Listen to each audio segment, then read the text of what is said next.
अस्सलाम वालेकुम, क्या हाल भाई। अच्छा, आज मैं आप लोगों से बात करूंगा एक ऐसी चीज़ के बारे में ना जो बहुत कॉमन हो गई है और उसका बड़ा नुकसान है। तुमने देखा है आजकल लोग क्या करते हैं, नहाने के बाद ना अपने कान में वो कॉटन स्वॉब जो होती है वो चला रहे होते हैं ना। तो मैंने अपने पेन से ही आपके लिए कॉटन स्वॉब बनाई है, क्योंकि इतने बड़े मॉडल में छोटी वाली कॉटन स्वॉब तो जाएगी नहीं। अब मैं आपको समझाऊंगा कि जब आप कॉटन स्वॉब अपने कान में डालते हैं ना तो उसका नुकसान क्या होता है, ठीक है। ज़रा देखें, इधर देखो।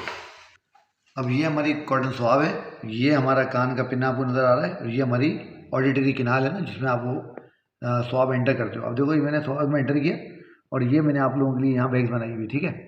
अब देखो जब मैं इसको यहाँ पे आगे लेके जाऊँगा और उसको मैं कान में चलाऊँगा तो आप एक चीज़ नोट करो कि जैसे जैसे ये स्वॉब आगे जा रही है वैसे वैसे ये मैल, ये वैक्स निकलने के बजाय और आगे पुश होती जा रही है ना। और देखो ये हमारा एयर ड्रम है जिसको आप कान का पर्दा बोलते हो। तो जैसे जैसे मैं इसको आगे लेके जा रहा हूँ, देखो ये देखो साथ आगे जाता